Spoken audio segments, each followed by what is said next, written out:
వాక్య పరిచర్యలో కొనసాగుదాము. ఈరోజు ఒక కొత్త టాపిక్ కొనసాగుదాము.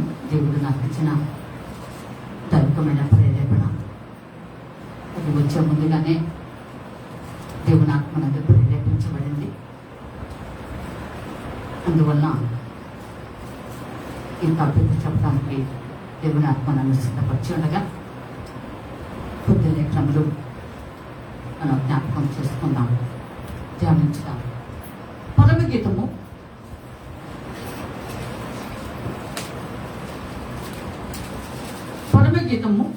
7:7 తీయండి. సంఖ్యాకాండము 21వ అధ్యాయము, క్షమించండి 23:21 తీసుకుంటండి. సంఖ్యాకాండము 23:21 తీసుకుంటండి. మరొకటేమో పరమగీతము 7:7 తీసుకుంటండి. చదవండి. ముందు పరమగీతం చదవాలి. చాలు. సంఖ్యాకాండం గురించి సంఖ్యాకాండము 23:21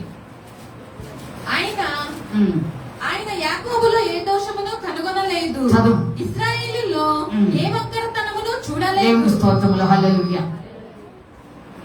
ఈరోజు ఈ రెండు విషయములలో కంపేర్ అనగా పోల్చి తీసుకుందాం. దేవుని బిడ్డలారా, ముందు పరమగీతంలో కొంచెం టచ్ చేద్దాం. బాగా వినాలి, మనసులో అటు ఇటు పనివద్దు, నన్ను చూస్తూ ఉండండి. జాగ్రత్తగా వినవలసిందిగా మనం చేస్తున్నాము. నీవు తాళవృక్షమంతా తిన్నన దానవు అని రాయబడింది. ఈ మాట ఎవరితో అన్నారు అనేది మనం ఆలోచన చేయాలి. దేవుని బిడ్డలారా,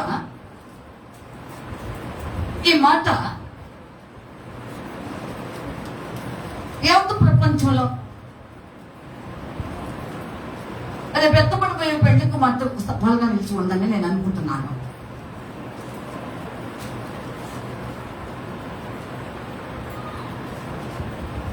కనుక మనందరం కూడాను దేవునిపై కేంద్రీకరించుదాం. అనంతరం దృష్టి దేవునిపై ఉంచుదాం. రేపు ఎత్తబడాలి. దేవుడు వచ్చినప్పుడు ఆయన బిడ్డలను తీసుకుని వెళ్తాడు. అప్పుడు మనం వెళ్ళాలి అంటే ఇది తగ్గును అని గ్రహించాలి. సంఖ్యాకాండం 23:21 కూడా అది కూడా తగ్గును అని గ్రహించాలి. యాకోబులో ఏ వంకరతనము చూడలేదు అన్నాడు దేవుడు. అంటే ఇజ్రాయేలు. ఇక్కడేమో తిమోతానము, అక్కడ వంకరతనం లేదు.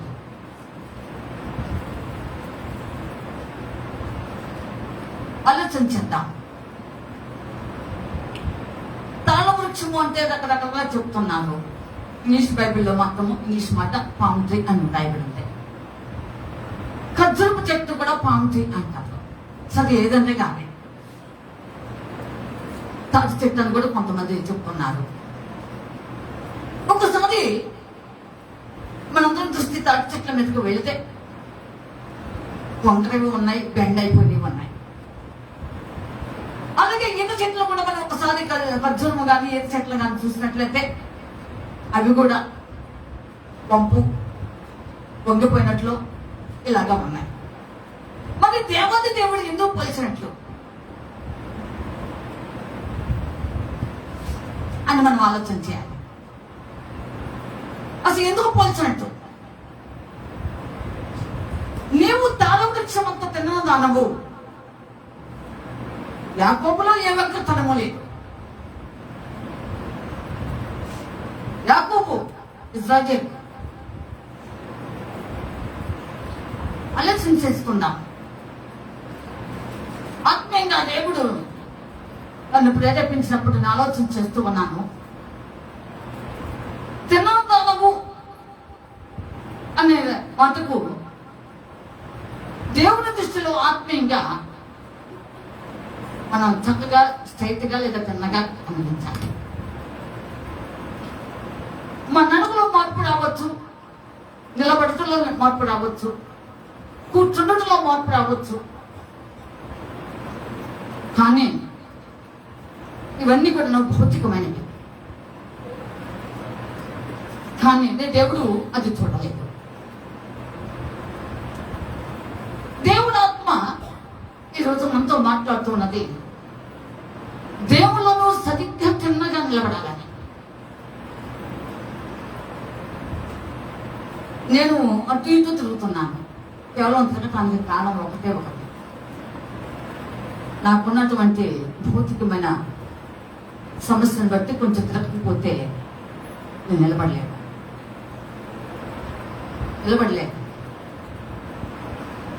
అందువల్ల నేను కొంచెం అటు ఇటు మోగుతూ ఉంటాను. ఇది సహజంగా శరీరీత్యా కనిపించేటువంటిది బలహీనత. కానీ దేవుడు మాత్రం చెప్తున్నాడు, ఆత్మీయంగా చెప్తున్నాడు దేవుడు. ఇక్కడ సొలొమోను సూలమ్మతో మాట్లాడిన విషయం.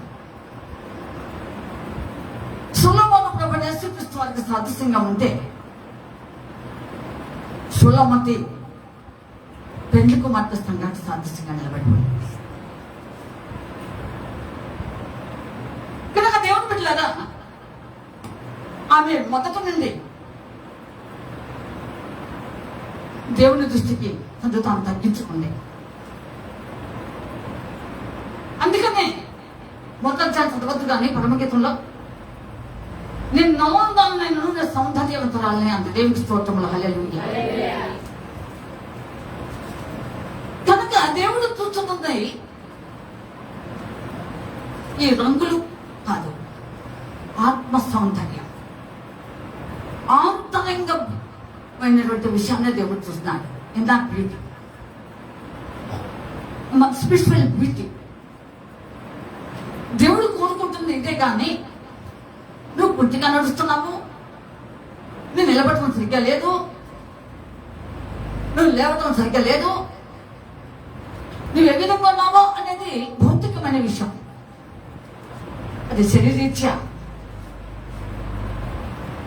కొన్ని భయభక్తి రావచ్చు, పుట్టుకతో, అది వేరే సంగతి. కనుక ఏది ఏమైనప్పటికీ ఆమె దేవుని యొక్క చిత్తానుసారంగా దేవుణ్ణి ఆకర్షించుకున్నది, దేవుని ఆత్మను వశపరుచుకున్నది, దేవునితో పెనవేయబడమైన బంధం ఉన్నది. కనుక దేవుని బిడ్డలారా, ఈ యొక్క వ్యక్తిగత ఆత్మీయతని చాలా ఉన్నతంగా కనిపిస్తూ ఉంటుంది సొలొమోను పరమగీతంలో. ప్రియుడైన సొలొమోను కూడా తను వర్ణించిన తీరు మనకు తెలుసు. కనుక ఇక్కడ ఏమే ప్రభు దగ్గరకు లేదా సొలొమోను దగ్గరకు మనం చూస్తున్నటువంటి దీనిలో సొలొమోను దగ్గర రావడంతో ఆమె మొట్టమొదటగా అతను దర్శించిన విధానం, అతను ఎదురు వచ్చినటువంటి విధానం తగ్గించుకున్నది. అందుకనే హృదయపూర్వకంగా మాట్లాడుతూ, నేను నల్లదాన్ని నైనా ఒక రీత్యా శరీరీత్యా ఈ స్థితి ఉండవచ్చేమో కానీ నేను సౌందర్యవంతరాలను పొందే ఆత్మ సంబంధమైన స్థితి మాత్రమే దేవుడు చూస్తున్నాడు. కనుక ఇలాగ ఉంటేనే తనేపి నువ్వు దేవుని రాజ్యానికి ముందంజ వేస్తామని గ్రహించాలి. అందుకని ఆమెను పోల్చాడు.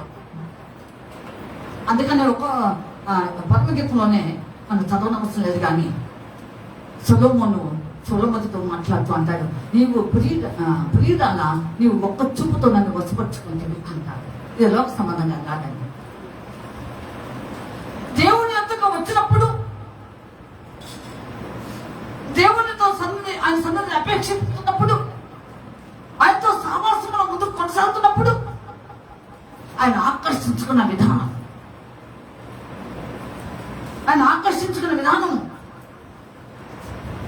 అలాగే అలాగే హోషలో ఇజ్రాయేలు గురించి దేవాది దేవుడు అక్కడ మాట్లాడతాడు. మహాయంలో కాలినటువంటి అరణ్యములో నేను నిన్ను ప్రేమించి స్నేహించి నిన్ను ఆకర్షించుకున్నాను అన్న దేవుని స్తోత్రములో హల్లెలూయా. చూశారండి, ఆలోచించండి.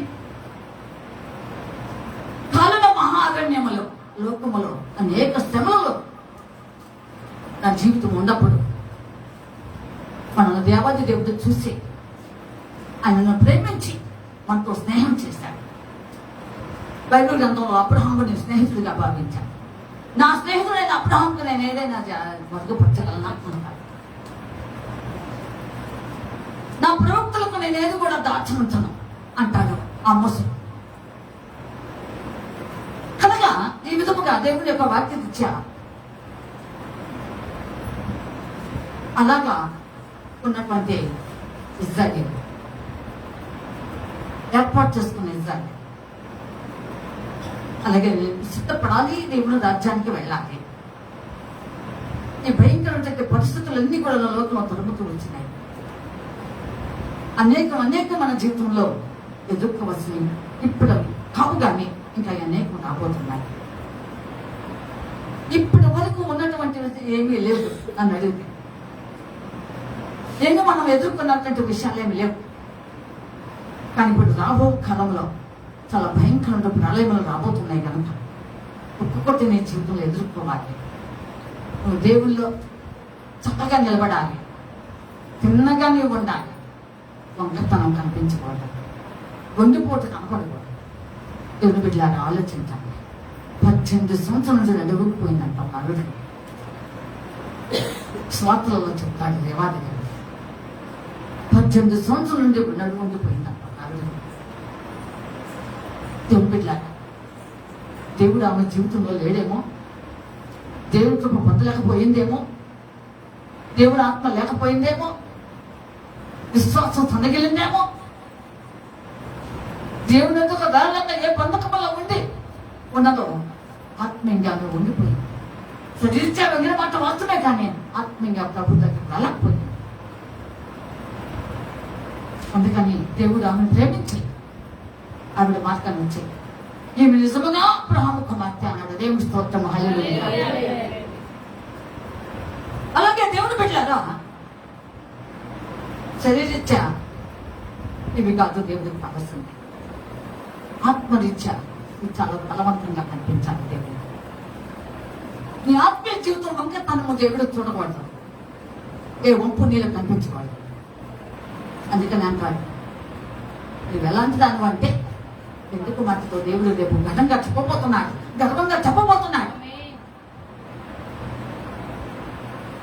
నిన్ను ప్రేమతో ఆలోచన చేసుకుని అని అనబోతున్నాడు. నువ్వు ఎలాంటి దానవు? శ్రమల్లో, కష్టములో, నష్టములో తిరిగిపోలేదు, అలే లేదు, సమస్యలో లేదు, నీకున్న ఏ పరిస్థితుల్లో కూడదు, నీ యొక్క జీవనంలో బెడకనివ్వలేదు. ఇలాగ అన్ని విషయంలో నువ్వు దేవుల్లో ఉన్నతంగా ఉండిపోయావు. కీడైనా, మేలైనా, మంచైనా, చెడైనా దేవుని వైపు చూస్తూ ఎప్పుడు నువ్వు వచ్చినప్పుడు ఏ తీరుగా తినగా నిలబడి ఉన్నావు అదే తీరులో కనిపించండి. మధ్య మధ్య వంపులు రాలేదు, మధ్యలో ఏదోగా కనిపించలేదు. అందుకని దేవాది దేవుడు చెప్తున్నాడు, నీవెలాంటి దానవు అంటే ఆత్మీయంగా నువ్వు కనిపించాలి, ఆత్మీయంగా కనిపించాలి. సొలొమోనుతో మాట్లాడాడు. ఆమె నిష్కలంకంగా ప్రేమించింది. సొలొమోను నిష్కలంకంగా ప్రేమించింది, వశపరుచుకున్నాడు. అందుకే ఆయన నేసేసాడు ఒక మాటతోనే, నువ్వు నన్ను ఒక్క చూపుతో అంటే చదవద్దు. దేవుని బిడ్డలాగా దేవుడు నీ ఎద్దకు వచ్చినప్పుడు, దేవుడు నిన్ను కదిలించినప్పుడు, దేవుడు నీతో మాట్లాడినప్పుడు, దేవుడు నీ కొరకు అన్ని విషయములలో ఆయన హస్తము చెప్పినప్పుడు నీవు ఉన్న పాటున ఆయన ఎద్దకు రావటం అనేది ఆయన కోరుకుంటున్నాడు. అందుకని శిష్యులతో మాట్లాడుతూ ఎవడన్నా నన్ను వెంబడింప గౌరవ ఎలా వాడు ఎలా ఉండాలంట? తన సిలువను ఎత్తుకుంటే. అంతే అంతే. ఇది సంతలు లేనటువంటి నిర్ణయం అండి. ఇది జరిగితే అబ్బాయి సేవకు వస్తాడు. ఇది జరిగితే నేను అనుకున్నది కనుక అయితే మా అమ్మాయి సేవకు వస్తాను. ఇది అయితే నేను అనుకున్నవన్నీ జరిగిపోతే అని శత్రువు కండిషన్స్ పెట్టావా? దేవునితో పెట్టావా? ఏ కండిషన్ ప్రకారంగా హన్నా పెట్టింది? ఒకసారి ఆలోచించండి. ఏ కండిషన్లు పెట్టాయో దేవాది దేవుడికి ఆమె ఇచ్చినవి సమయాన్ని వాళ్ళు మాన్పించిన తర్వాత కండిషనల్ అన్కండిషనల్ సరెండర్ అయిపోయింది. ఆ రోజు నేను నీకు ప్రతిష్ఠించుకున్నానే, నాకు మొదటిగా కుమారుడు ఇస్తే నేను ప్రతిష్ఠితుడు అని అన్నానే, అలాగే ఇదిగో ఇచ్చేస్తున్నాను అని చెప్పేస్తాను. అది దీనిలో శ్రద్ధలు లేవు.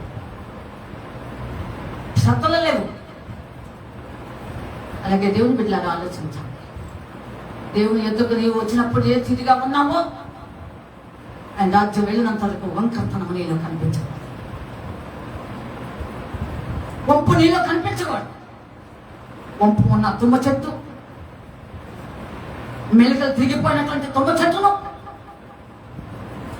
ముళ్ళుగా ఉండవు తుమ్మ చెట్టును దేవుడు కోరుకున్నాడు, ప్రేమించాడు. ఆ వంపులు గింపులు పోగొట్టడానికి రంపం వాడాల్సి వచ్చింది. ఆలోచించండి ప్రియ, మనకంత రంపములు వద్దు. మనకంత రంపములు చెప్పలేమండి, వద్దు, తట్టుకోలేదు. ఆనాడు నెబుకద్నెజరుకు 7 సంవత్సరంలో శిక్ష సరిపోయింది.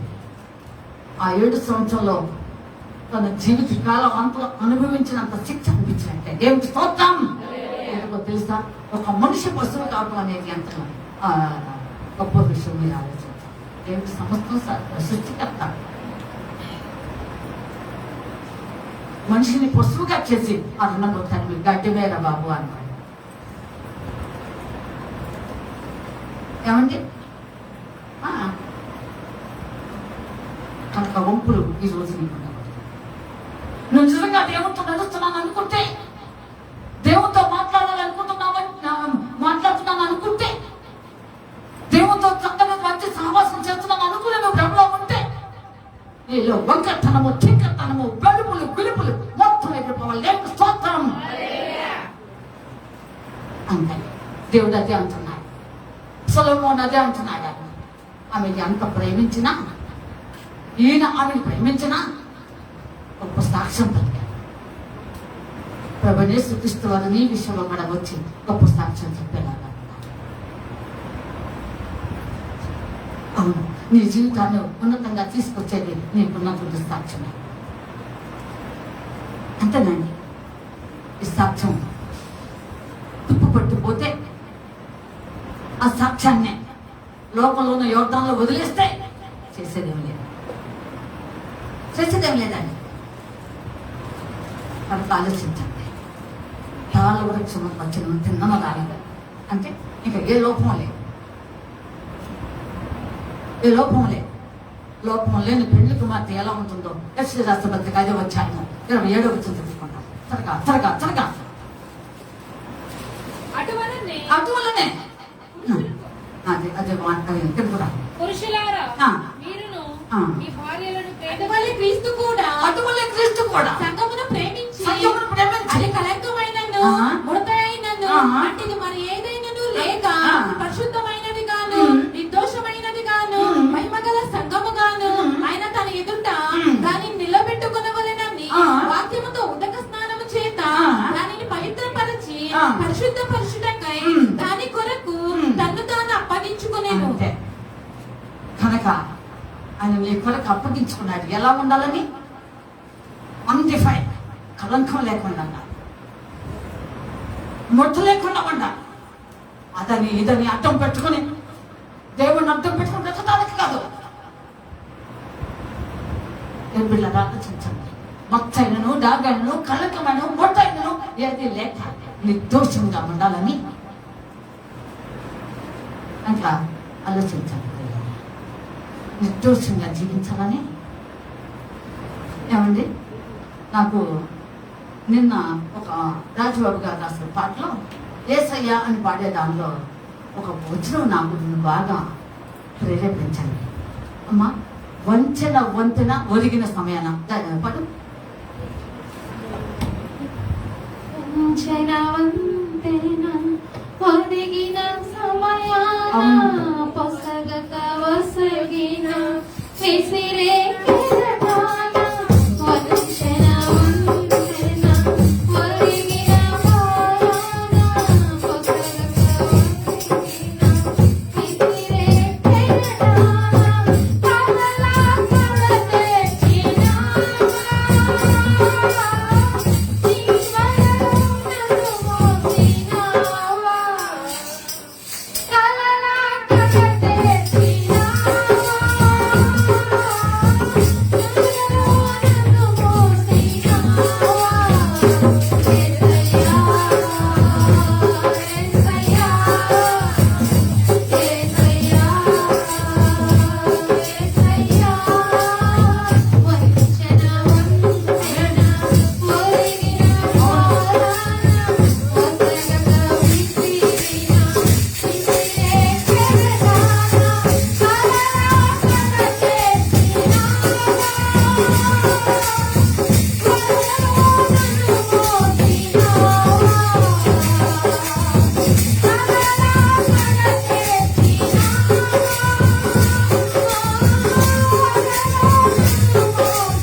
వంతెన వంగిన సమయాన డబ్బులు వస్తాయి. ఆలోచించండి ఒకసారి. ఏమంటే వంతెన ఏమైందంట? అలాగ ఉంటే వంగినట్టే. తిన్న దానము అనడానికి అక్కడ సాక్ష్యం ఏం లేదు. నీ ప్రేమలో వంచన ఉండకూడదు. ఆలోచించండి. కల్మషం లేనటువంటి అందుకే కల్మషం లేని యేసు ప్రభువు ఆయన ప్రేమ శాశ్వతమైంది కనుక అందుకని ఆయనను పెండు కుమార్తెను చూసి సులభతను చూసి చదువుమన్నాడు. నువ్వు ఎలా ఉంటుందో అనువో తెలుసా?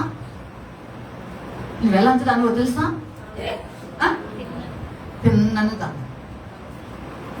రేపు దేవుని దగ్గర ఇలాంటి గొప్ప సాక్ష్యాలు పొందటానికి అర్హత నీకు ఉన్నదా? ఏమండి, ఆలోచించండి. అందుకని సంఖ్యాకాండం 23-21 వచ్చే వరకు ఒక మాట చదువుదాం. చదువు. యాకోబులో ఏ దోషమును కనుగొనలేదు, ఇశ్రాయేలులో ఏ వంకరతనమును చూడలేదు. వంకరతనము చిన్నగా నిలబడాలి అంటే వంకరతనము ఉండకూడదు. దేవుడు కనుగొనకూడదు.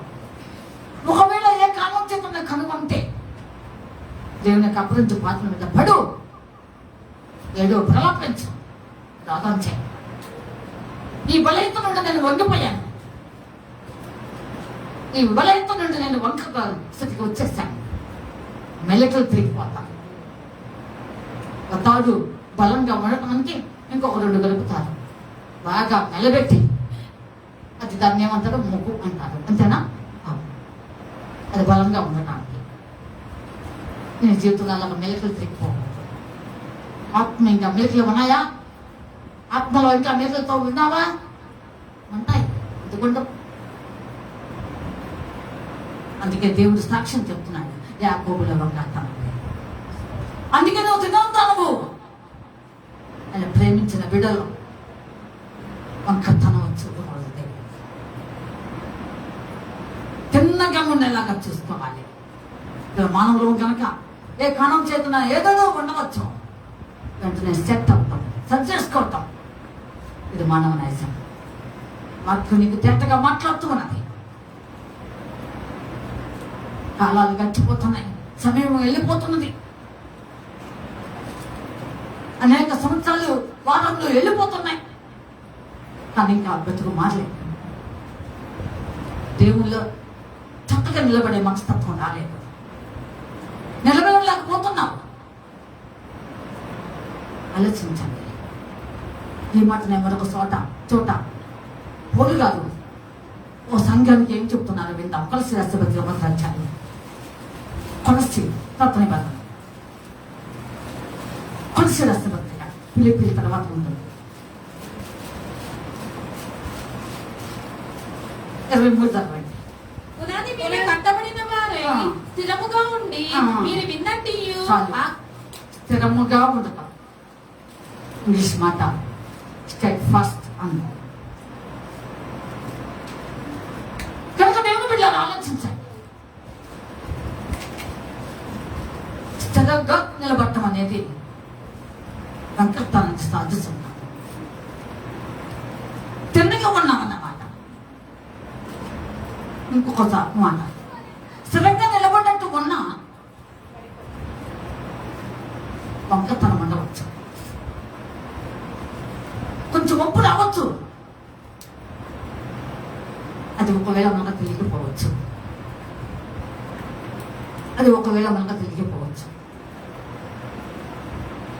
ఒకరోజు నేను ప్రార్థన చేసుకుంటూ ఉన్నాను. కొంచెం శరీర దౌర్బల్యత వలన కొంచెం ప్రార్థన కొంచెం నాకు సన్నగిలేదు. చేసుకుంటున్నా, అంతగా దేవుని మెప్పించేది కాదు. అలాగే ఉంటే ఇలాగ ప్రార్థన చేసుకుంటున్నా నాకు దర్శనం కలిగింది. నాకు దేవుడు మార్కులేశాడు. 24/25 ఎంత అంటే ఎంత తక్కువ? ఒకటి తక్కువ అండి. దేవాది దేవుడు నా పట్ల వచ్చింది, ఇది లోపమన్నది అని చూపించడానికి 24/25 వేసి చూపించాను. అవును, నిజమే చదువు చేసుకున్నాం. కనుక నీ జీవితంలో కూడా దేవుడు చూపించదే నిర్లక్ష్య పెట్టవద్దు. వెంటనే దేవుని సన్నిధిలో దేవుని జీవితం తిన్నగా నిలబడటానికి అవకాశం ఉంది. దేవుని యొద్దకు వచ్చేవారు, ఆయన యొక్క సమాసం దగ్గర నిలబడి ఆయన స్థితించి కనపడి ఆరాధించేవారు అందరూ కూడా చిన్నగా నిలబడిన వారే. అంటే ఏ లోపము లేని వారు, ఏ కలంకం లేని వారు, స్థిరంగా దేవుల్లో మొట్టమొదట దేవుడు ఎన్నుకున్నప్పుడు వచ్చిన స్థితి నుండి ఇప్పటి వరకు అనేక పరిస్థితులు, గాలి వానలు వీచి కొట్టినవి, పెనుగాలి అనేక విషయంలో వారి మీద భయంకరంగా పడింది. అనేక సునామీలు ఎగిసిపడ్డాయి. అయినా సరే వారి జీవితంలో మొదట ఏ తిరిగా నిలబడ్డారో అదే తిరిలో నిలబడిపోయారు. తెలుగు బిడ్డలారా, కొన్ని సాతాన్లు మనం కదిలించడానికి పెనుగాలి స్థితిగానే వస్తుంది. అందుకని భక్తుడు దావీదు అంటాడు, ఆహా నాకు రెక్కలు ఉన్నట్లయితే నేను పెనుగాలి సుడిగాలి ఇంకా రాలేదుగా, ఇంకా రాలేదండి. తెలుగు బిడ్డలారా, ఇంకా రాలేదు, రెక్కలు రాలేదు. సమయం ఉంది రెక్కలు రావటం. ఏమండి, నువ్వు ఎత్తబడే సమయానికి మీకు తెలియకుండా నేను రెక్కలు కావాలి. ఇప్పుడు కాదు, ఇంకా రెక్కలు దాఖలాలు ఎక్కడ లేవు. మనకు రెక్కలు ఆటోమేటిక్గా నీకు వస్తాయి. ఇంకా దావీదుకు రాలేదు. ఉన్న బాధ, ఉన్న కష్టం, వచ్చిన నష్టం, పరిస్థితులు అతన్ని అలాగా చేసినాయి. ఇవన్నీ తప్పించుకుని వెళ్తానయ్యా అన్నాడు. తప్పించుకుని వెళ్తాను కూడా అలా వచ్చింది. ఆలోచించండి ప్రియులారా, వచ్చినటువంటి సమస్య, వచ్చిన ఆందోళన, వచ్చిన కలతలు, వచ్చినటువంటి కలవరములు, వచ్చినటువంటి బాధలు, వచ్చిన ఏదైనా సరే నువ్వు తిన్నగా నిలబెట్టడానికి వచ్చినాయి. కానీ నిన్ను కలవర పెట్టి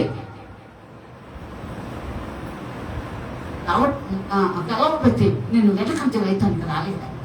నువ్వు తిన్నగా నిలబడాలని వచ్చాను, అందుకోసం వచ్చినాయి. కానీ మరొక దానికి కారణం ఆలోచించండి.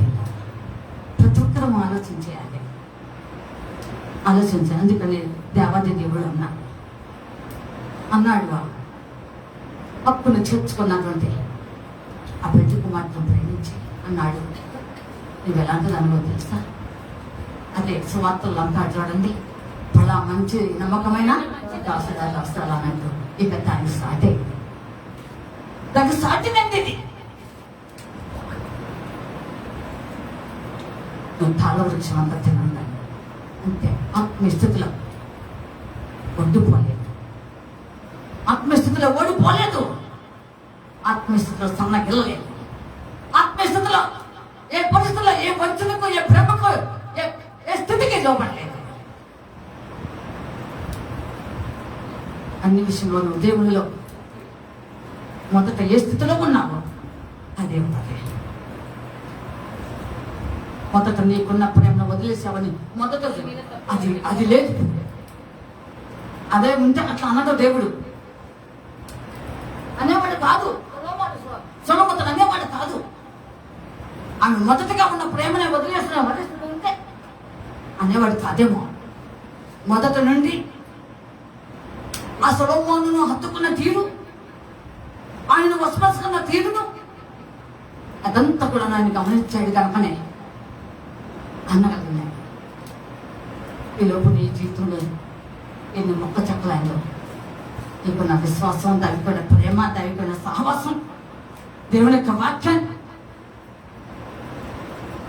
చెప్పినట్టుగా దాన్ని ఒక రకంగా గొడిగించండి, వ్యతిరేకత తీసుకో. అది నీ నిజం. కానీ దేవుడు మాత్రం అలా చెప్పలేదు. ఆలోచించండి ప్రియ. అది యాకోబులో ఏ వంకతనం అంటే ఈ వాక్యం సమానం ఎక్కువ ఉండమా? ఉండాలి అంటే ఎలా ఉండాలి? మొదట నాకు దేవుడు ఉదయకాలంలో చెప్పినట్టు మాట మొట్టమొదటి పాయింట్ ప్రేమ. ప్రేమ ప్రేమ సన్నగిల్లకూడదు, ప్రేమ చల్లారిపోకూడదు, ప్రేమలో లోపాలు ఉండకూడదు, ప్రేమలో కలవసం ఉండకూడదు, ప్రేమలో కలవకూడదు, ప్రేమలో శాశ్వతమైన నిత్యకు దేవుడి కృప, దేవుని ఆత్మతో ప్రేమించే ప్రేమ ఉండాలంట. దేవుడి స్తోత్రం. అంతే. ప్రేమ దీర్ఘకాలము సహించును అనాలి. ఆలోచించండి ప్రేమ. భాషలు ఆగిపోతాయి, ప్రవచనాలు ఆగిపోతాయి, సంవత్సరం ఆగిపోతాయి, కానీ ప్రేమే శాశ్వతం. ఏది శాశ్వతం చెప్పండి? అందరూ చెప్పండి. కనుక ప్రేమ ప్రేమ వంతెన వదిలేస్తామైన పనులు, నిష్కల్మషమైన ప్రేమ వదిలిపోదు, కదిగిపోదు, తదిగిపోదు. ఆలోచించండి.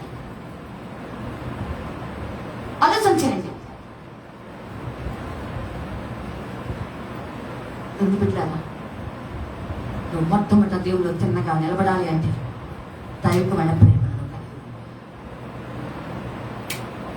దైవికమైన ప్రేమను కలిగి. రెండవదిగా నిన్ను వల్ల నీ పొరుగు అని ప్రేమించి రెండు కూడా కలిగి ఉండాలి చెప్తుంది. కలిగి ఉండాలి.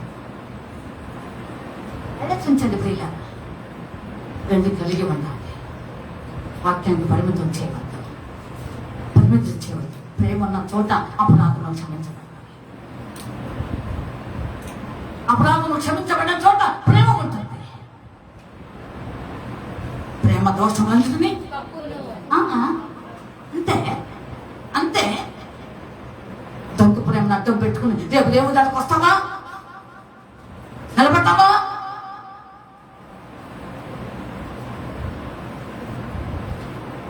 ఆలోచించండి. నేనే ఉన్నాను అనుకోండి, బాగా మంచి మనసు ఉంటేనేమో అక్క అట్లా ఇట్లా అంటారు. ఇది ఏదైనా కొంచెం తేడా వచ్చిందని కూడా మనసులో నాకు అనకపోయినా ఆ పిలిపే వేరు, ఆ పిలిపే వేరు. ఒకప్పుడు చక్కగా సంతోషంగా అసలమ్మ గారు వీళ్ళలాగా పాస్టమ్మ గారు మా పాస్టమ్మ గారు అండి అని చెప్పాడు. ఇప్పుడు ఎంత కదా మా పాస్టమ్మ, ఎంత నెగ్లిజెన్స్, ఎంత నెగ్లిజెన్స్, ఎంత రెక్లెస్, కేర్లెస్. ఏమంటా మనసులో ఏదో ఉండి, మనసులో ఏదో ఉండి ఎవరంటా ఏమో మా పాస్టమ్మ, అంత రెక్లెస్తామ్మా నీకు. చివరినాల్లో ఉండాలి. దేవుడు మనకు అప్పగించింది. నువ్వు చిన్నగా పట్టుబట్ట దేవుడి దగ్గర సింహాసనం దగ్గర నిలబడాలి అంటే నీకు ఉండవలసిన మొదటి స్థితి ఏంటో తెలుసా? దైవికమైన ప్రేమ కలిగి ఉండాలి. ఆ ప్రేమ, దేవుడు నిన్ను ప్రేమించాడు, నువ్వు మొదటగా ఆయన ప్రేమించాలా?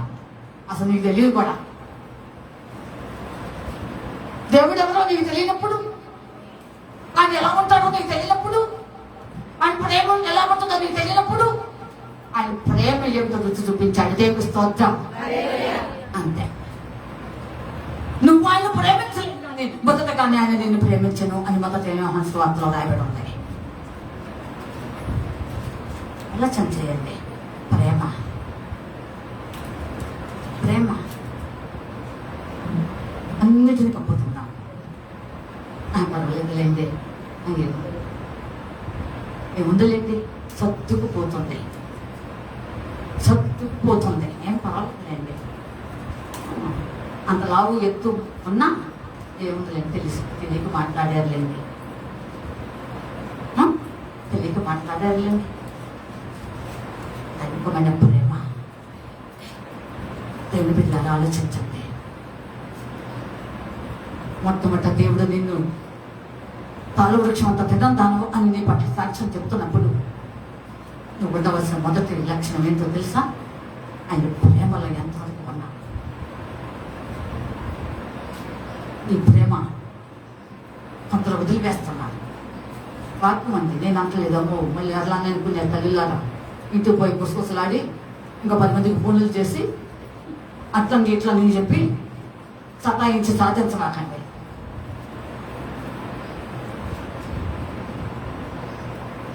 ఏమండి, దేవుడే సాక్ష్యం చెప్పాడు. నీకున్న మొదటి ప్రేమను నీవు చాలేదు. ఆయన చెప్పాడు, నేను చెప్పలేదే. అలాగే ఆయన శాశ్వత ప్రేమతో నిన్ను ప్రేమిస్తే నువ్వు మరి వదిలేశావు. ఏం చేశావు? వదిలేశావు. ఇప్పుడు తినందానికి ఎట్లా అవుతావు? ఏ వంకతనం లేదు అంటానికి సాదృశ్యం ఏమిటి? ఏమిటంట? నీ చిన్నదానిలో లేకపోతే ఇంకో దానిలో వస్తుందా? ఆలోచించండి పిల్లలు. దైవికమైన ప్రేమ కలమర్శం ఉండదు, మత్సరం ఉండదు. ఏమండి, కంచులాగా గనగన మోగదంట. ఆలోచించండి. ఇలాంటిది దైవికమైన ప్రేమ.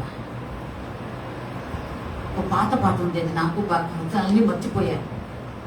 గాలించి చూడరా మేలైనది నీలోనే ఉన్నదో ప్రేమన్నది, నీలోనే ఉన్నదో ప్రేమన్నది, ప్రేమన్నది సన్నిధి, ప్రేమన్నది సన్నిధి.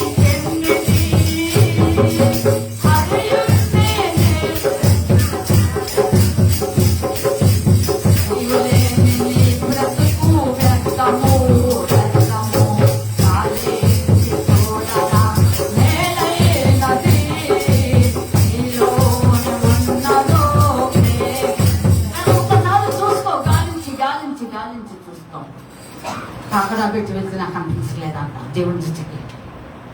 ఏముంది? అనిపించలేదంట. అప్పుడు నువ్వు తిన్నందానికి ఎట్లా అవుతావు? ఏమండి, ఆలోచించండి. దైవికమైన ప్రేమ చాలా విలువైంది. దేవుడు దగ్గర ఉన్నటువంటి ప్రేమ, దేవుడు మనకు చూపించే ప్రేమ, అది తరగదు, మారిపోదు. ఇజ్రాయేలు పట్ల దేవుడు వారు ఉన్నటువంటి ఆత్మీయ వ్యతిరేకతలను బట్టి చెదరగొట్టినా, ఖడ్గపాలు చేసిన, కరువులకు అప్పగించిన, అయినా సరే లేదా లేదా ఏదో ఒక పిడుగు వారి జీవితంలో వచ్చిన ఆ ప్రేమ మాత్రం ఎలాంటిదో తెలుసా అండి? ఆ ప్రేమ ఎంతగా తీసుకొచ్చిందంటే నీకోసం సిలువలో ప్రాణం పెట్టేంతగా. ఆ సిలువలో కూడాను ఆయన తేట స్థితిలో ఉండి నీ వైపే చూశాడు. అది నేను మర్చిపోతున్నాను. ఆలోచించండి పిల్లరా. అందుకే ఆ ప్రేమ నీ పట్ల వచ్చేసి నేను ఎప్పుడో నిన్ను ప్రేమించాను అంటున్నాడు దేవుడు. ఎక్కడ ఉంది వాక్యం? చదవకుండా చూడకుండా చెప్పండి. ఎప్పుడో ప్రేమించాను. చాలా ఘనత నేను మాట్లాడాను, శాస్త్రమైన ఎప్పుడో మాట్లాడాను. నా ప్రేమ నేను చూపించాను. మాటలు కాదు, మాటలు వేరు, మాటలు వేరు, క్రియారూపంగా చూపించాను. ఎంతవరకు? ఇదిగో నెస్లువులో వినాలి వినాలి ఇలా చేస్తున్నా.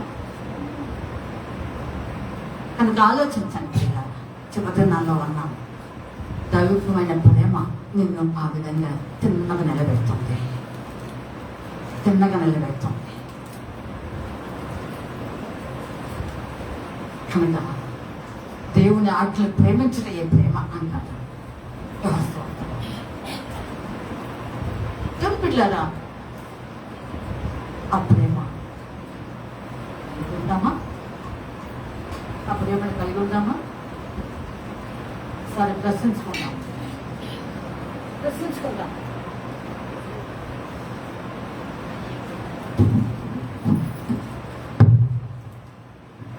కనుక మన ఆత్మీయ జీవితాల్లో దేవుని యొక్క సందర్భంలో మనం ఆయన సింహాసనం దగ్గర నిలబడినప్పుడు ఎలాంటి వారు నిలబడతారు అంటే ఆయన దగ్గర చక్కగా ఆత్మస్థితిలో స్థిరపడి వేదుపాడు జీవితం కలిగిన వారు, గాలికి అటు ఇటు కొట్టుకుని పోయినటువంటి వాళ్ళు కాదండి. చెప్తున్నా, ఒక ఆకు క్రింద గాలి పడి ఉంది అంటే శ్రీగాలో ఏ గాలి పెనుగాలో వస్తాయి, పుట్టుకుపోతూ ఉంటుంది. అది అక్కడే నిలబడతాం. దైవమైన ప్రేమ ఇలాగా పుట్టుకుపోతుంది. అందుకని పరమగీతంలోనే ఆయన ప్రేమ అంట అగ్ని జ్వాల సహితం ఆత్మజాలం అంట. కనుక ఆలోచించండి, అంత బలమైనది దేవుని ప్రేమ.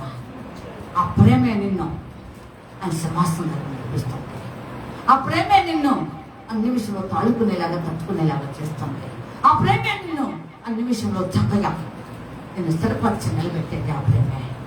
అందుకనే నీలో ఏ వర్గతనము లేదా నువ్వు చాలా చక్కగా ఉన్నామని దేవుడు చెప్తాడు.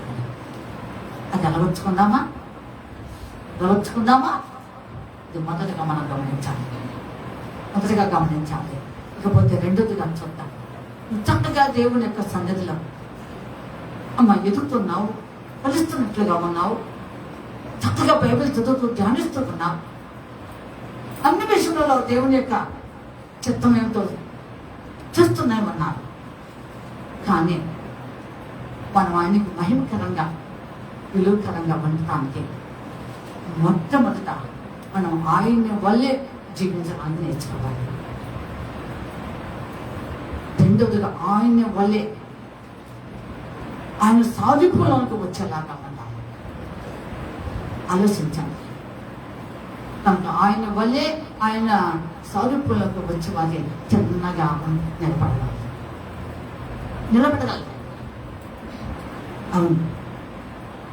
అవునండి. కనుక ఇలాంటి అనుభవాన్ని మనం పొందగలిగిన వారిగా ఉండాలి. ఇది ఎలా వస్తుంది? ఆయన సాధింపులోకి రావాలి, ఆయన వల్లే ఉండాలి, ఆయన వల్లే మాట్లాడాలి, ఆయన వల్లే పరిశుద్ధత కలిగి ఉండాలి, ఆయన వల్లే జీవించడం నేర్చుకోవాలి. ఎలా వస్తుంది? దేవుని బిడ్డలారా, ఎలా వస్తుంది? కేవలం దేవుడు మనకు ఆయన అడుగుదారుల నుంచి వెళ్ళిపోయాడు. మొదట పేతురు పత్రిక చూడండి, మొదటి పేతురు పత్రిక 1 పత్రిక యోహాను పత్రిక 3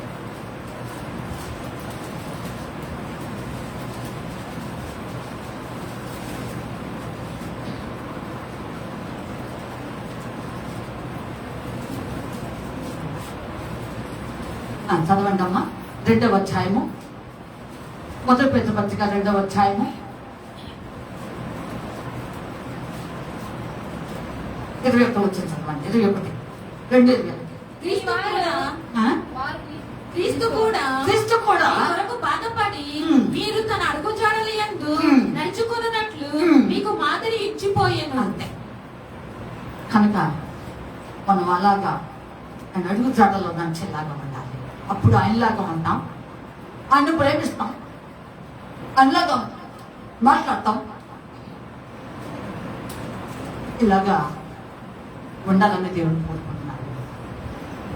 అప్పుడే వంటకాలు చూడలేదంటారు. నువ్వు తిన్నగా నిలబడి పిల్లలకే కనుక వాక్యం అంత బాగా వచ్చు, మనకి బాగా వచ్చు, మనందరికి బాగా తెలుసు.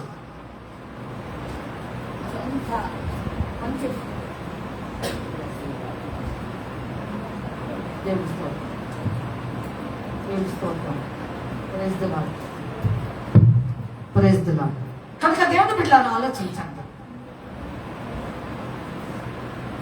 థియాలజికల్లో చాలా మంది చక్కగా ఫీజు రెడీ చేశాను వాళ్ళు కూడా ఉంటున్నారు.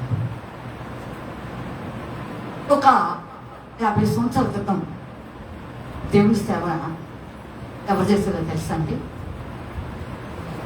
నిజం చెప్తున్నాను. ఎవరు చేశారో తెలుసా? విద్యావంతులు కాదండి, విద్యావంతులు చేయలేదు. ఏమండి, చదువు లేని వారిని, ఎన్నిక లేని వారిని దేవుడు బహుబలంగా వాడుకున్నాడు.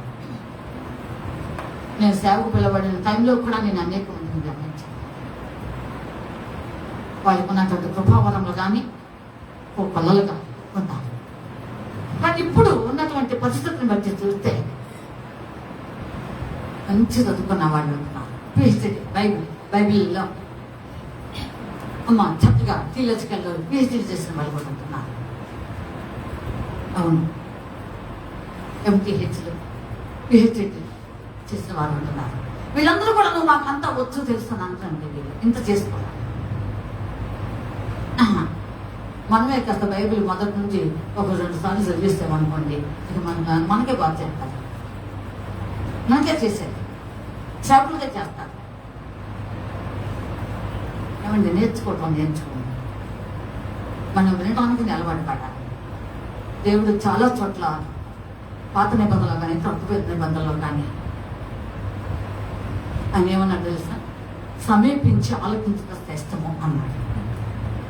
పిల్లలారా కూడియండి అని అన్నాడు. యావత్ ప్రపంచాన్ని కూడా పిలిచి నా మాటలో చెవి గుడి అని అన్నాడు. కానీ మీరే చెప్పండి, నేను కూర్చుంటాను అనలేదు దేవుడు. దేవుని బిడ్డలారా, ఒక 10 సార్లు బైబిల్ చదివినంత మాత్రాన అంత వచ్చు అనుకోవటం కూడా తప్పే. దేవుడు మాట్లాడి, దేవుడు నిలబెట్టి ఆయన ఆత్మ మాట్లాడితే చాలా ఉన్నతంగా ఫలవంతంగా ఉంటుంది. అంతే, ఆయన అందించకపోతే ఒత్తివాదమే. కనుక ఆలోచన చేసుకుంటాము, ఆలోచించేయాలి. ఆయన వల్లే ఉండటానికి నేర్చుకో, ఆయన వల్లే మాట్లాడటానికి అలవాటు పడు. అందుకే ఆమోస్లో అంటారు, రాబో కాలంలో అంట దంత శుద్ధి చేయి దినములు రాబోతున్నాయి అంట. మీ పాటలు ప్రలాప పాటలుగా మారుస్తాను అని అంటారు ఆమోస్లో. దంత శుద్ధి చేయి దినములు వచ్చేస్తున్నాయి అంట. మాట కుదిరికి ఉండవు. ఏమండి, ఉండదు. పొద్దునాల్లో ఉన్నా ఆయనలాగా ఉండటం నేర్చుకోవాలి, ఆయనలా మాట్లాడటం నేర్చుకోవాలి, ఆయనలా పరిశుద్ధంగా జీవించడం నేర్చుకోవాలి. ఆయనతో సహవాసం చేస్తున్నావు. ఆయన మనకు మాదిరికరంగా ఆయన అడుగుతాడు ఉంచాలి. ఓపికగా ఒక్కొక్క అడుగు వేయండి. బిడ్డలారా, పేతురు గారు ఉన్నారు బైబిల్ గ్రంథంలో. ప్రభు పునరుద్ధానుడు కాకముందు ఒక తీరుగా ఉన్నాడు. వంకాడు, పిరికివాడు, తొందరపాటు ఉన్న వ్యక్తి. అయితేనే మార్పు చెందాడు. యేసు వల్లే మాట్లాడటానికి, యేసులా జీవించడానికి, యేసు వల్లే ప్రాణం పెట్టడానికి సంసిద్ధులై ముందుకు సాగాడు. దేవుడు స్తోత్రం. కనుక మనం ఆయనలా జీవించడం నేర్చుకోవాలి. ఇప్పుడు చిన్నగా ఉన్నట్లయితే, చిన్నగా ఉన్నట్లయితే వాక్యం ఒకటి చెప్తే ఇంకొకటి చేయమని దేవుడు చెప్పలేదు, ఇంకోటి చేయమని చెప్పలేదు. బైబిల్లో ఉన్న ప్రతిదీ కూడా నువ్వు వాస్తవం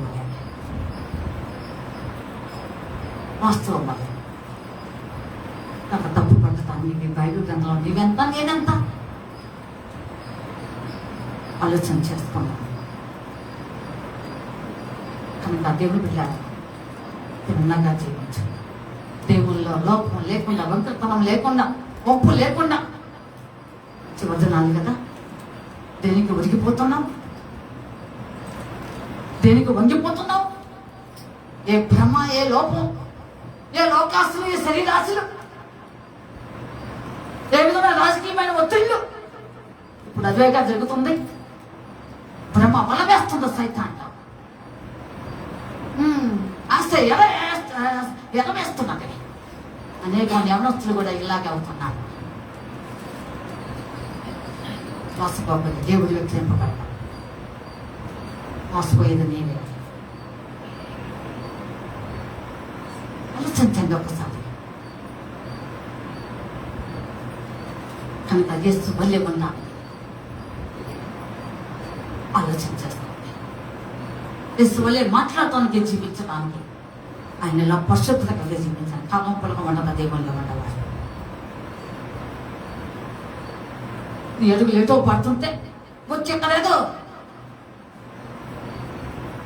వినయ విధేయతలు, భయభక్తులు చూపిస్తే సరిపోతుందా? ఆయన వెళ్ళిగా దేవుడు చూస్తున్నాడు కదా. ఆలోచించండి, ఆలోచించుదాం. దేవుడు బిడ్డలారా, దైవికమైన కృప మనల్ని వెంటాడాలి. అంతే. దావీదు చక్కని మాట అంటాడు. ఆసాపు, నీ పొందు నాకు ధన్యకరం అన్నాడు. ఇక బైబిల్ గ్రంథంలో ఎంతకంటే శ్రేష్టమైన మాట నాకు ఇంకొకటి అనిపించడం లేదు. 73లో అంటాడు ఆసాపు గారు, నీ సహవాసం అన్నాడు. నీ ఆత్మతో నా ఆత్మ కలిసిపోయి జీవించడంలో అంతకంటే తల్లిదండ్రులు ఏమీ లేదా. నీ పొందు అబ్బా స్తోత్రం, హల్లెలూయా. ఆలోచించండి. మనకు ఆయన ఎలా జీవించడం నేర్చుకో. కొంత మీరు ఇంటికి వెళ్ళి చదువుకునే డబ్బింగ్ కూడా కీర్తన కొంచెం బాధను, నిరాశను, తనలో ఉన్నటువంటి ఆలోచనలన్నీ వ్యక్తం చేశాడు. ఏందయ్యా, నేను ఎప్పుడు ఎట్లానే ఉండాలా, నేను ఇలాగే జీవించాలా, ఈ తీరులో ఉండాలా అన్నట్టు భక్తిహీనులు పుష్పిస్తున్నారు కదా అన్నట్టు కొంచెం ఆయాసపడ్డాడు.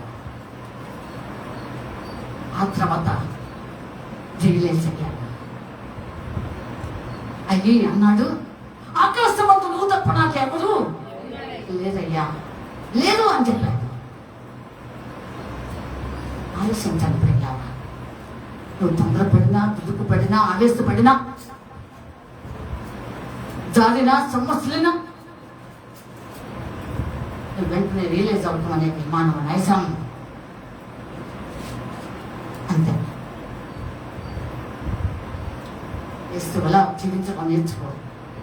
ఆయన పక్షంగా సాక్ష్యం కూడా కాదు. అంతే. నీ సాక్ష్యం లేదు, దేవుడిచ్చే సాక్ష్యం లేదు.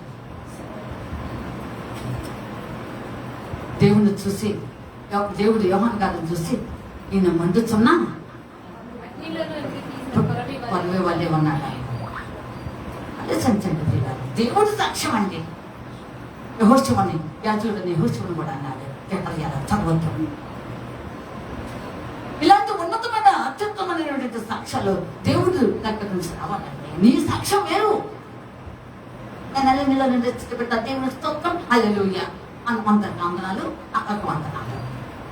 ఎవరికి వందనాలు? అక్కడికి వందనాలు, మీకు అందరికి వందనాలు. నేను రక్షించబడ్డా, ఒకప్పుడు అది చేశాను, ఇది చేశాను, రక్షించబడ్డా. ఇది నీ సాక్ష్యం. ఇదే సాక్ష్యం చెప్పండి, నీ సాక్ష్యం అమ్మా. కానీ దేవుడి దగ్గర సాక్ష్యం ఎలా ఉంటుందో తెలుసా? ఈయన ఎవరండి? అగ్నిలో తీయబడ్డా పదవి దేవుడికి స్తోత్రం. ఇది యేసు వలే నడిపిస్తున్నది, యేసు వలే జీవింపచేస్తుంది, యేసు వలే మాట్లాడేలా చేస్తుంది, యేసు వలే పరిశుద్ధత కలిగి జీవించడానికి నేర్పిస్తూ ఉన్నది. ఆలోచించండి దేవుడా. కనుక అప్పుడు దేవుడు నీ పక్షంగా వచ్చి అన్నాడు, నువ్వు ఎలా ఉంటావు? చిన్న దానం అంతే. ఇంకేమి లేదు, సత్యపుచ్చు లేదు, పంపు లేదు, సొంపులు లేవు, ఏమి లేదు. కనుక ఆ ఉన్నతమైన సాక్ష్యం పొందుకు తీసుకుంటానికి సిద్ధమవుతున్నావా? సొలొమోనుని చూసి ఎంతగా ఆ యొక్క సొలొమోను ఆమె పట్ల ఉన్నటువంటి కడబడి ప్రేమను వ్యక్తం చేస్తాడు. ఒకసారి ఆలోచించండి ఇప్పుడు ఇలా ఎంత చక్కగా యేసు ప్రభువు ఆయన ఏర్పాటు చేసుకున్నటువంటి సంఘమును ఇలాగ ఉండాలని కోరుకున్నాను. మచ్చైనా, డాగైనా, కలంకమైనా మరి ఏదైనా ఉండకూడదు. ఉంటే రాగనెత్తనే అప్పుడు నీళ్ళు వెంకతనం ఉన్నట్లకే నువ్వు తిన్నగా లేవు.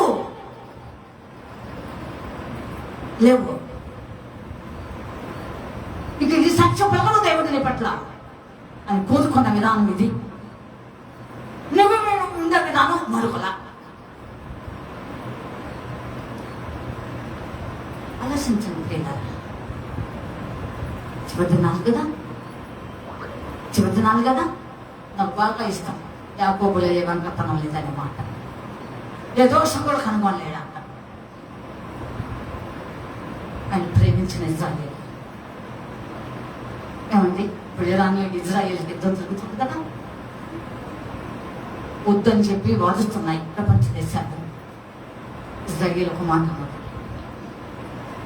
మేము ఆ శత్రువుని అంతమార్చేంత వరకు కూడా మేము మానము అన్నారు. అప్పుడు నేను ఒక్కసారి పాత నిబంధన కాలం అంతా అర్థం చేసుకున్నాను, జ్ఞాపకం చేసుకున్నాను. వారు ఐగుప్తు నుండి బయటకు వచ్చేటప్పుడు పోగు సియోనులో రాష్ట్రాన్ని రాజులు అంతమార్చిన దేవుడు కదా, శశిరాత్రి 900 లేపుకతలను కూల్చివేసిన దేవుడు కదా, యోషువతో ఒక్క రోజునే 31 మంది రాజులు అంతమార్చిన దేవుడు కదా. ఇవన్నీ నేను ఒకసారి జ్ఞాపకం చేసుకున్నాను. అప్పుడు నా దేవుడు ఇప్పుడు కూడా ఇజ్రాయేలులో పక్షంగా ఉన్నాడు. అమ్మా, విజయం ఇజ్రాయేల్దే, విజయం ఇజ్రాయేల్దే అని నేను ఒకసారి గతాన్ని, ఆ చరిత్రను నేను అలాగే ముందుంచుకున్నాను. ఆలోచించండి, దేవుడు మన పట్ల ఉండాలి. దేవునిలా జీవించడానికి నేర్చుకోవాలి. ఎంతో సమయం లేదు, 4 గోళ్ళ మధ్య బాగుంటున్నావు. ఎంత వినయ విధేయతలో, ఎంత భక్తి ప్రభుత్వంలో, సత్యం ఉంది, చాలా బాగున్నావు. అని బయట లేవే.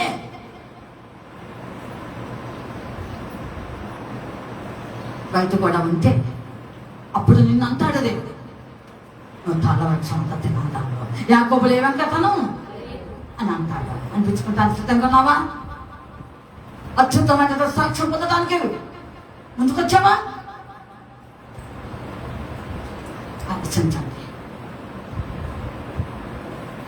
ఆలోచించండి. నర్సపేటలో ఒక అమ్మాయి నాతో మాట్లాడుతున్నది, అనేక పరిస్థితులు అనుభవించాను అండి. చాలా చాలా పరిస్థితులు అధిగమించాను అని నాకు చెప్పిందండి. నేనే ఆశ్చర్యపడ్డాను. అవునా, ఇంత భయంకర పరిస్థితులు ఎదుర్కొన్నావా అని చెప్పాను. ఇన్ని పరిస్థితులు ఎదుర్కొంటూ కూడాను నా దేవుడి విషయంలో నేను నా పరిశుద్ధతను కాపాడుకుంటూ జాగ్రత్త పరుచుకుంటూ నేను ముందుకు సాగాను అన్న దేవుని స్తోత్రం. హల్లెలూయా. నేను సంతోషపడ్డాను. ఆలోచించాను. దేవుని వల్లే జీవించడానికి ఇష్టపడాలి. అదే ధ్యాన వెస్లీ గారి భార్య ఒక పాట పాడుతుంది. అదే పాట ఉండాలని యేసు నాలో ఎంతో ఆశున్నది. కూర్చుండుటలో నిలుచుండుటలో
యేసుక్రీస్తు వారి కాపాడంటే పాత్రలు రా ప్రార్థన చేయి. నీలా జీవించాలి, నీలా మాట్లాడాలి, నీలా పరిస్థితులు కలిగి ఉండాలి. నీలో నేను ముందుకు సాగాలి. అలాగుంటే వంక తనలేదు. చిన్నగానే ఉన్నట్టు ఉంటావు. ఆయన దగ్గర నుంచి బహుమానం పొందాలి, ఉన్నతమైనటువంటి జీవితం పొందాలి అని ఆశ నీకైతే ఉన్నది. ఈ స్థితి నీకు లేదా? లేదా ఊళ్ళో ఒక నాటకం, బళ్ళో ఒక నాటకం వద్దు. ఏదో ఒక నాటకమే దేవుడు మెచ్చినాడు. ఇటు సతగానో లేవు, ఇటు మెచ్చగానో లేవు. ఎందుకయ్యా ఈ పాట నీకు? నేను నానబట్టుకమ్మా ఈ పాటలు. ఆలోచించండి ప్రియులారా. ఎవరి మబ్బి పట్టుకుందాం? ఇంకెంతకాలం ఎన్నాళ్ళు పట్టుకో.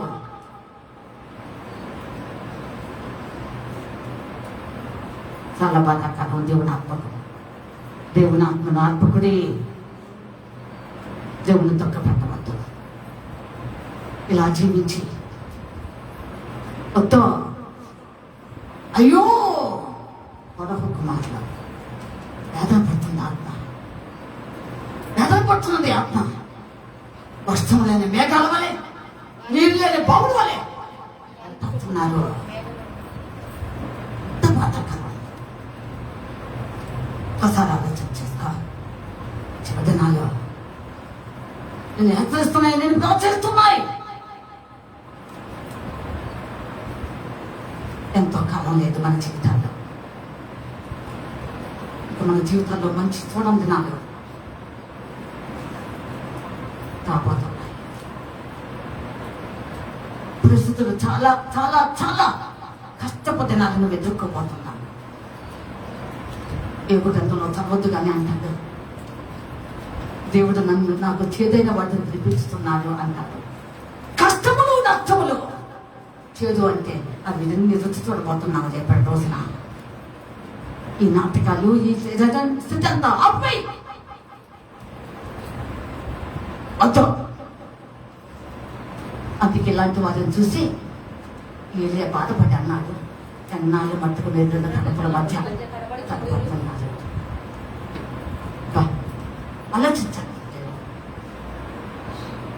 ఆలోచించండి. ఎన్నాళ్ళ మట్టుకు ఇటు కాదని అటు, అటు కాదని ఇటు, ఈ ఆలోచన కాదని ఆలోచన తడబడుతున్నాం. యేసులా ఉండటానికి, యేసులా జీవించడానికి, యేసులా మాట్లాడటానికి, యేసులా పరిశుభ్రం కలిగి ఉండటానికి, యేసులా శ్రమ అనిపించడానికి. క్రీస్తు పడగా మిగిలిన పాటలని నేను పడ్డాను అన్నాడు. అంత మన పడవు, మనం అంతటి వారు కాదు. అయినా సరే దేవుని కొరకు, దేవుని కొరకు జీవించడం నేర్చుకో, జీవించడం నేర్చుకో. చూసారా, అగ్నికొండం ఎదురైనా పాడు వచ్చిన త్వరగా ముగిస్తా.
దేవుని కొరకు జీవించుతాం.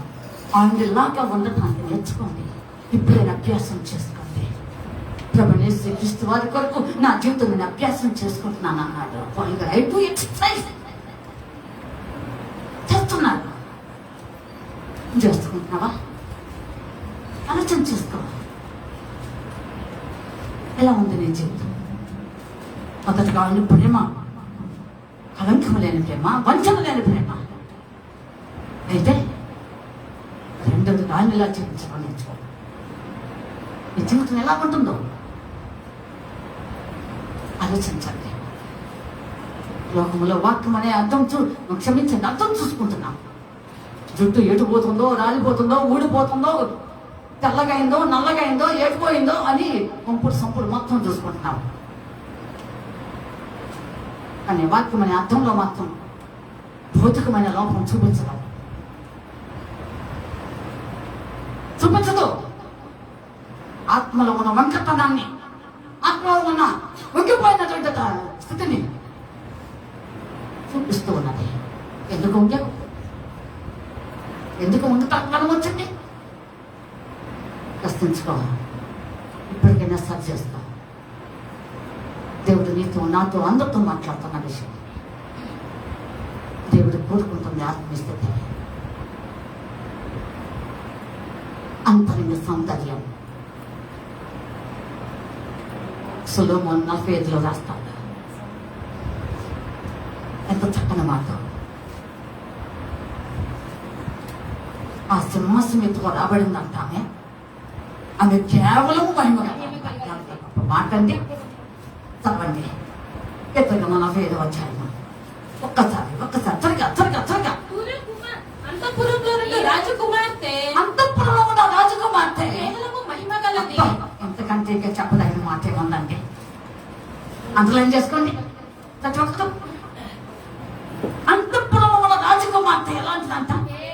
నేను పరలోక రాజ్యమైన అంతఃపురంలో ఉంటుంది పెద్ద కుమార్తె. ఆమె ఎలా ఉంటుందంట? ఆమె అదుగో వస్తున్నది. పాడు త్వరగా.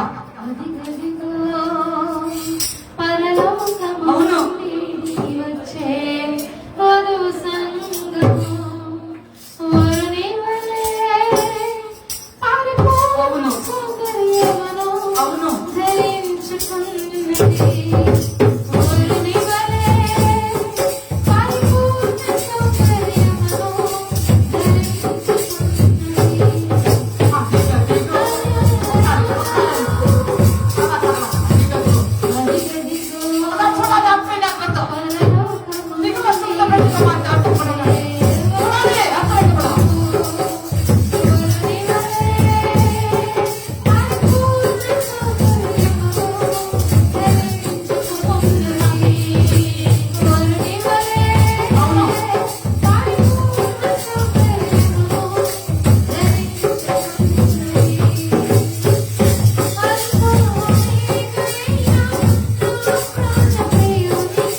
మహిమ కలది అనిపించుకోవటానికి ఆమె తిన్నమాట అన్నది. అది మర్చిపోవద్దు. అపాయింట్ ఆమె మహిమ కలది అక్కడ నిలబడింది అంటే అర్థము దేవుడు చూసినప్పుడు ఆమె ఎలా ఉంది? దేవంకతనము లేదు. ఉంటావా? ప్రభు వస్తున్నారు, ప్రభు వస్తున్నారు, ప్రభు వస్తున్నారు. బిడ్డ నా శుభ్రం నిద్రపోవటం లేదు. భయంకర పరిస్థితులు వచ్చేస్తున్నాయి. ఒకసారి ఆలోచన చేసుకోండి. లోకాన్ని చూడు. యేసు ప్రభు చెప్పారు శిష్యులకి, యోహాను సువార్త 4లో ఉంటుంది, చదవద్దు. మీ కన్నులెత్తి ఆకాశం పంటను చూడడే, కొయ్యడే, పండిపోయంట, రాలి కంకులు రాలి అంట, గొడ్డు మీద పడి అంట. చూడండి, ఒక్కసారి కన్నులతో చూడండి. ఇంకా ఆత్మీయ నేత్రం కనిపించలేదా? లోకాన్ని చూడు. ఎన్ని విషమ పరిస్థితులు ఉన్నాయో, ఎంత భయంకరంగా ఉన్నదో ఒకసారి చూడు. ఆలోచించండి ప్రేమల.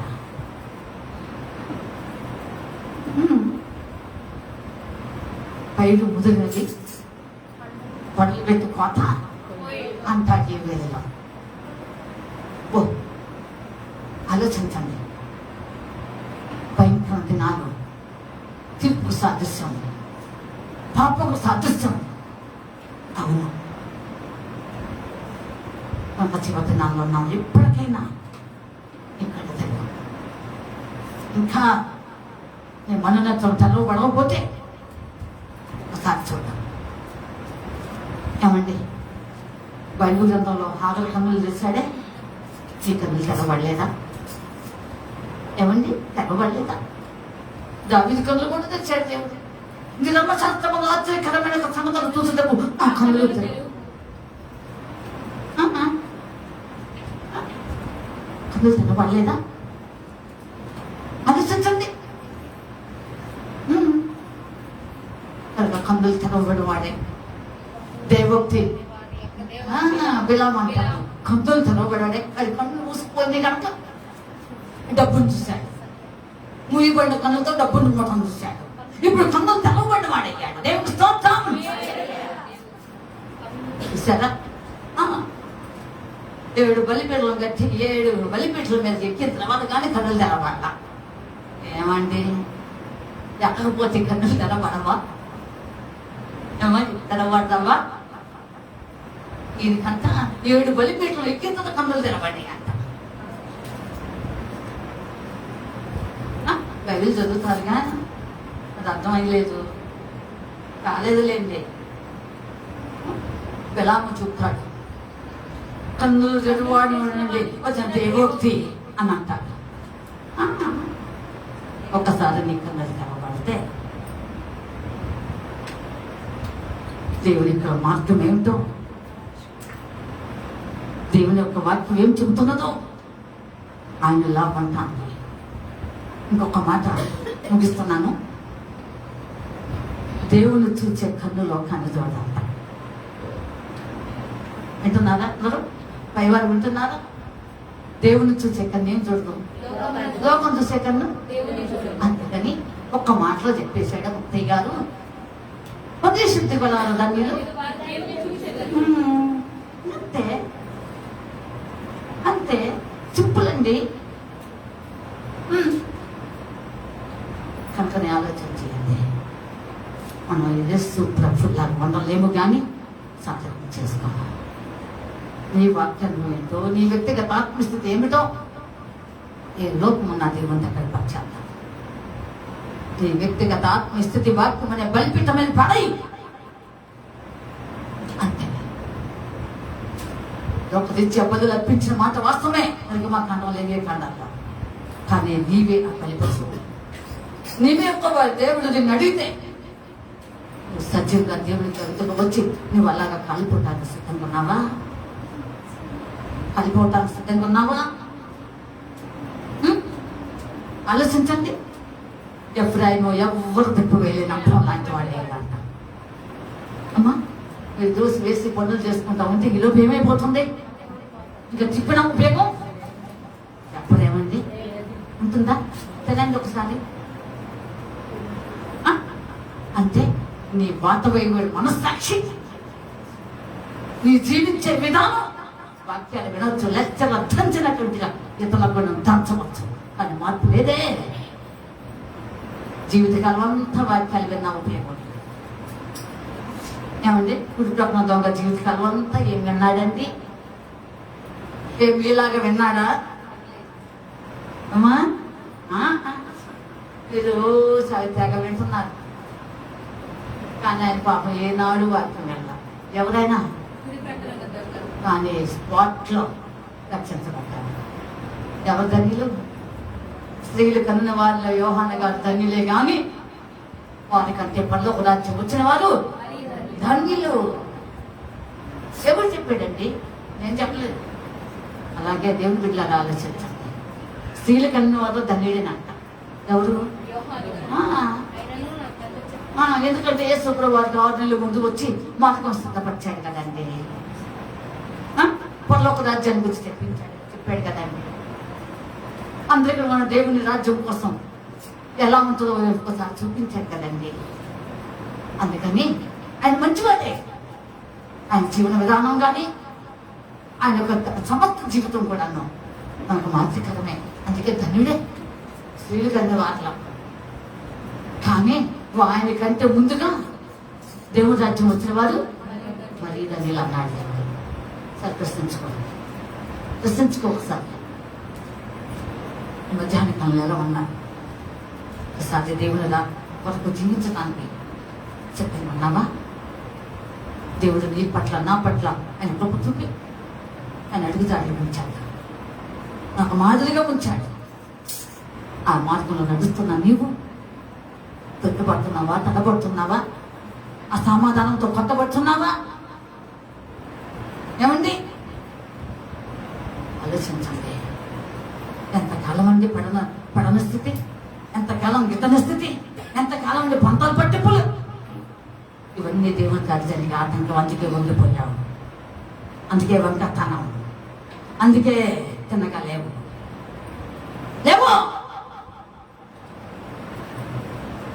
ప్రశ్నించుకో. ఇప్పుడైనా సరే దేవుని దగ్గర లేడు. ఇది ఉంది ప్రభు నాలో, ఇది ఉంది నాలో. అందుకే నీలా ఉండాలని కోరుకుంటున్నాను కానీ ఉండలేకపోతున్నాను. నీలా పరిశుద్ధత కాపాడాలనుకుంటున్నాను కానీ ఉండలేదు చేయలేకపోతున్నాను. నీలా మాట్లాడాలని కోరుకుంటున్నాను కానీ ఇవి ఆటంకమైనాయి. అడుగు దేవుని కదా. అందుకే తలవృక్షం తెల్లదానాలని పక్షం అల్లేకపోతున్నాడు.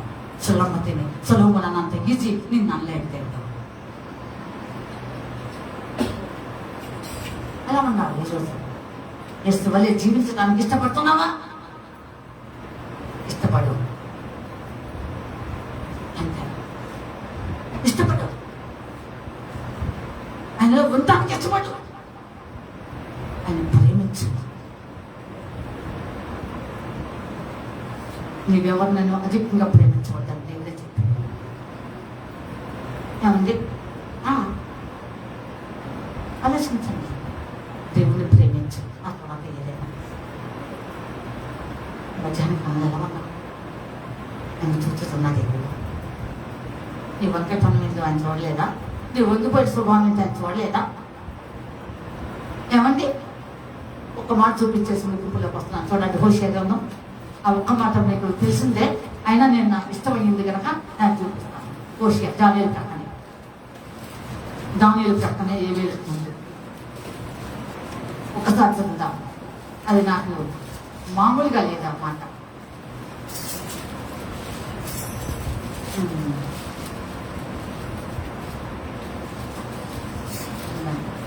కొంచెం చూపిస్తున్నాను. విశ్వాసములేని నీ క్రియలు ఎంత గొప్పవైనా అవి గాలికి రాలు గడ్డి పూల అడవి గడ్డి పూచ కన్నా మునికి లేని పువ్వు కన్నా అడవి గడ్డి పూచ కన్నా మునికి లేని పువ్వు కన్నా వేగమే గట్టిగా మారుతున్నది జీవితం. బలము లేక నశిస్తున్నవి క్రియలు. వేగమే గట్టిగా మారుతున్నది జీవితం. అదే హోషేయ గ్రంథం 5వ అధ్యాయము. హోషేయ గ్రంథం 5వ అధ్యాయము. కొంచెం ఈ విషయం మాత్రం బాగా చదవాలి. నాకు చాలా ఇష్టమైంది. 3వ వచనం చదవండి. ఎఫ్రాయిమును నేను ఎరుగుదును. ఎఫ్రాయిమును నెరుగుదును. ఇశ్రాయేలు వారు నాకు మరుగైన వారు కాదు. చాలు. కనుక నీవేమైనా మరిగా చెప్పాలండి మీరంతా. ఏమైనా మరిగి ఉంటా మాత్రం అని తెలీదా? ఎఫ్రాయిమును బాగా ఎదుర్కొన్నాడు. ఎఫ్రాయిము అంటే ఇజ్రాయేలు. ఇజ్రాయేలు బాగా ఎదుర్కొన్నాడు. అని మరుగైన వాళ్ళు కాదు. చూచుతున్నా దేవుడు, మన దేవుడు చూచుతున్నా దేవుడు. సంతోషించుకోవాలి. నీ లోపం ఏంటో చూస్తున్నాడు, నీవేంటో చూస్తున్నాడు.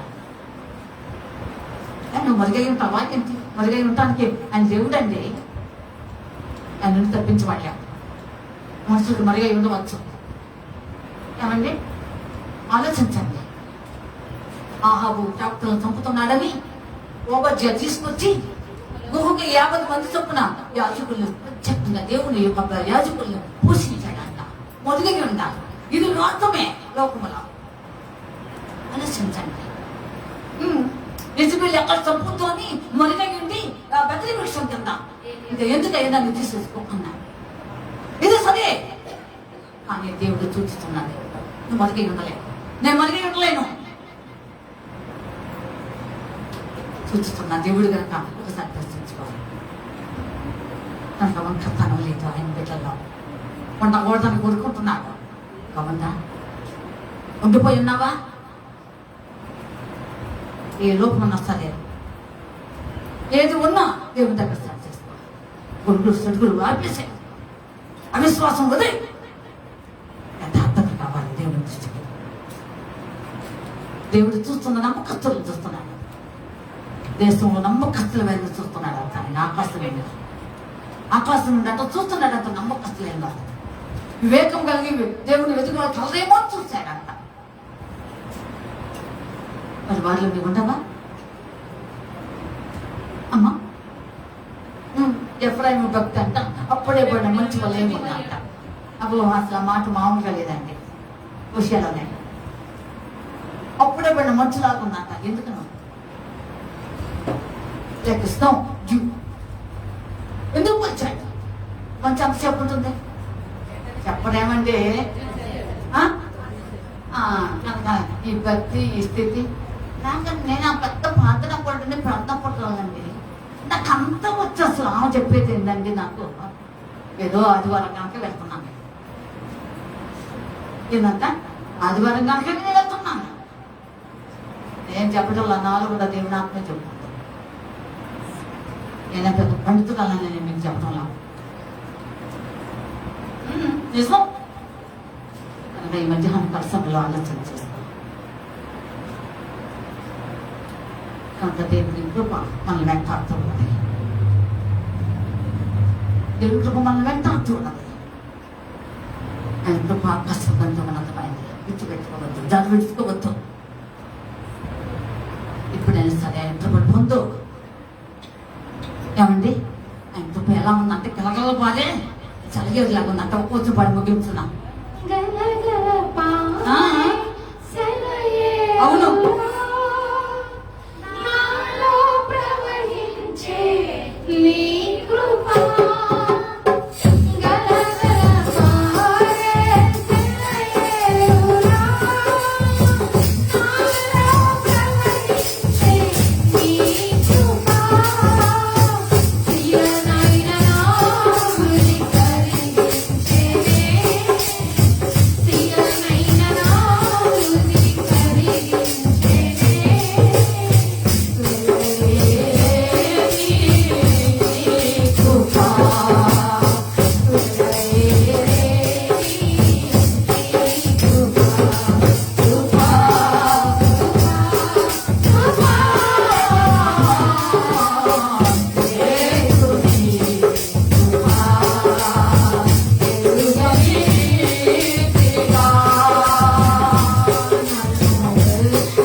ధర్మశాస్త్రం నేను రక్షించాల చుప్పే నేను రక్షించింది. ఆ కృప నేను దగ్గరకు వచ్చింది. లక్ష్యం చేస్తున్నావా? ఒక్కసారి ఆలోచన చేసుకుని ఒక్కమైన అంతంలో నీ వంకతనం ఏంటో, వంకపోయిన స్వభావం ఏంటో ఒకసారి చూసుకో. దేవుడు నిన్ను ప్రేమిస్తున్నాడు. పెళ్లి కుమార్తె సంఘంలో సులమతి లాగా నువ్వు చిన్నగా ఉండాలనుకుంటే ఏ లోపల సరి చేసుకొని ఉన్న కొద్ది సమయాన్ని సద్వినియోగం చేసుకున్నాం. దేవుడి వాక్యం జీవించడం కాక ఆమె ప్రార్థన చేయండి అందరం.